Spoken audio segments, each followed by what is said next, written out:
여러분, 살면서 혹은 묵묵히 헌신하는 그 자리에서 진짜 턱끝까지 지치고 힘이 빠질 때가 언제인가요?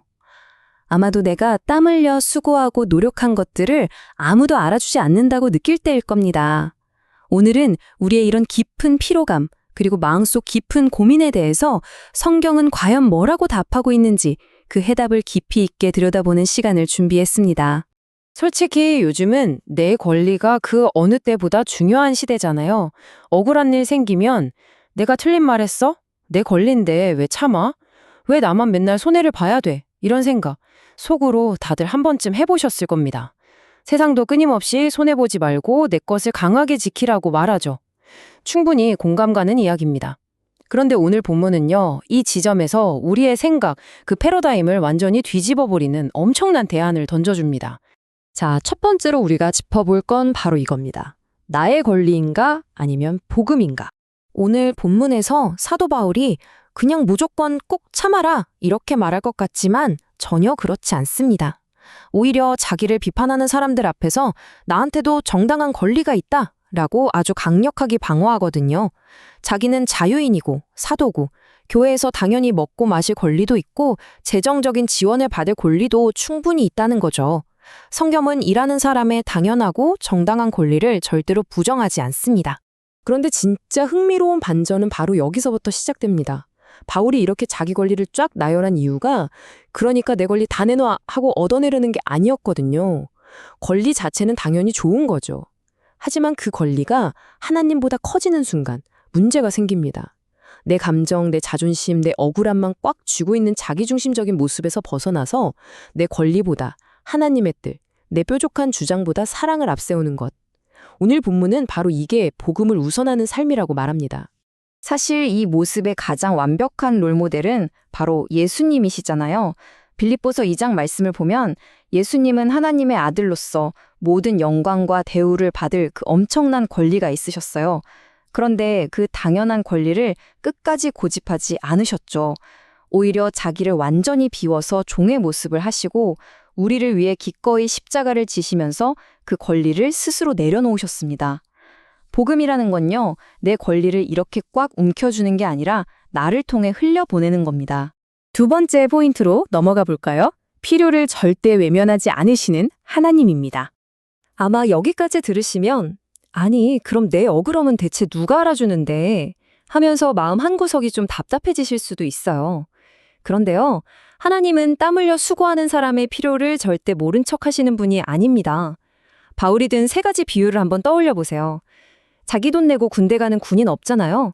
포도밭을 일군 농부는 당연히 그 열매를 먹고 양떼를 돌보는 목자도 그 양의 젖을 마십니다.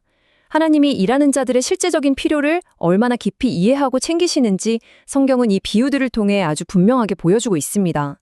심지어 바울은 모세의 율법까지 가져와서 이렇게 말해요. 곡식을 밟아 떠는 소의 입에 망을 씌우지 말라. 짐승인 소조차도 땀 흘려 일할 때는 그 곡식을 먹게 해줘야 한다는 거죠. 성경은 지금 가축 잘 키우는 법을 알려주는 게 아니에요. 묵묵히 수고하고 헌신하는 모든 존재들을 향한 하나님의 그 따뜻하고 세심한 마음을 그대로 보여주시는 겁니다. 살다 보면 정말 푹 주저앉고 싶을 때가 있죠. 가정에서 혹은 교회나 일터에서 아무도 안 알아주는데 나 혼자 뼈 빠지게 고생만 하는 것 같고 상황은 하나도 안 변하는 것 같아서 지치잖아요. 하지만 여러분, 사람들은 까맣게 잊어버려도 하나님은 다 보고 계십니다. 아무도 없는 곳에서 남몰래 훔친 눈물, 포기하고 싶은데 꾹꾹 눌러 참았던 그 시간들, 말없이 감당했던 그 모든 헌신을 말이죠. 성경은 분명히 약속합니다. 하나님은 여러분의 그 숨겨진 수고를 영원히 기억하시고 여러분이 흘린 땀방울을 절대 헛되게 하지 않으십니다. 자, 그럼 세 번째 주제입니다. 계산이 아닌 소망으로 일하기입니다. 하나님이 내 마음과 수고를 다 아신다는 걸 진짜 믿는다면 우리의 발걸음은 완전히 달라질 수밖에 없어요. 우리가 걸어갈 수 있는 길은 딱 두 가지거든요. 하나는 계산기 두드리는 삶이에요. 당장 눈앞의 결과가 안 보이면 짜증나고 내 노력 대비 이익이 없으면 바로 엎어버리죠. 그런데 다른 하나는 소망의 삶입니다. 마치 농부처럼 묵묵히 비바람을 맞으면서 기다리는 거예요. 지금 당장 눈에 보이는 변화가 없고 침묵만 흐르는 것 같아도 그 이면에서 하나님이 일하고 계신다는 걸 확실히 믿기 때문입니다. 이게 바로 고린도전서 9장 10절에서 바울이 말하고 싶었던 최종 결론입니다. 밭 가는 자는 소망을 가지고 갈며 곡식 떠는 자는 함께 얻을 소망을 가지고 떠는 것이라.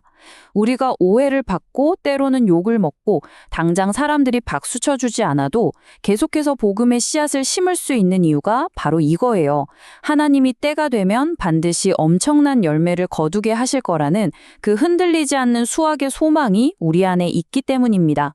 마지막 네 번째 포인트입니다. 우리의 삶을 뒤바꾸는 복음. 결국 오늘 본문은 우리 인생의 우선순위를 밑바닥부터 완전히 새로 세팅해 줍니다. 진짜 참된 믿음이 뭘까요? 그건 내 삶의 포커스가 내가 여기서 뭘 더 얻어낼 수 있지? 에서 내가 어떻게 하면 하나님을 더 드러낼 수 있을까? 로 싹 바뀌는 겁니다. 내 권리를 포기하는 건요, 바보같이 당하고 사는 억울한 실패가 아니에요. 오히려 예수님이 십자가에서 보여주신 그 사랑을 내 삶으로 세상에 가장 강력하게 증명해내는 아주 영광스러운 방법인 거죠. 그러니까 여기서 제일 중요한 건 바로 여러분의 선택입니다. 알량한 자존심 대신 사랑을, 내 개인적인 이익 대신 복음을, 그리고 내 권리 대신 하나님의 뜻을 선택하는 거 쉽지 않죠. 하지만 여러분, 우리가 꽉 쥐고 있던 그 얄팍한 권리를 탁 내려놓고 진짜 복음을 선택하는 순간 하나님은 절대 우리를 혼자 내버려 두지 않으십니다. 친히 우리의 그 수고를 세심하게 기억하시고 넉넉히 위로해 주실 거고요. 우리가 끝까지 이 길에 완주할 수 있도록 아주 단단하게 붙잡아 주실 겁니다. 자, 이제 각자의 삶의 자리로 돌아가기 전에 스스로에게 아주 깊은 질문을 하나 던져보셨으면 좋겠습니다. 오늘 하루 여러분은 내 권리, 내 몫을 꽉 움켜쥐고 전전긍긍하며 사시겠습니까? 아니면 내 권리보다 훨씬 더 크고 영광스러운 복음의 길을 선택하시겠습니까?